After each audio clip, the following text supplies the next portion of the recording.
نعم نعم. يعني أنا يعني قلبا وقالبا بل ودعوت الله عز وجل أن يهلكه وأن يقيض له من يخلص هؤلاء المظلومين من شره.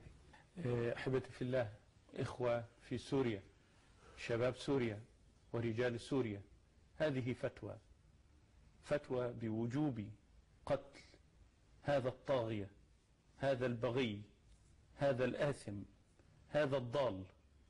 فهل يقيد الله عز وجل له شابا من الشباب المؤمنين الموحدين بالله عز وجل، سليمان الحلبي، يقيد له كما قيد من قبل لكليبر سليمان الحلبي؟ لعل الله عز وجل يقيد له شابا يرى الجنة أمامه فيقتل هذا الطاغية.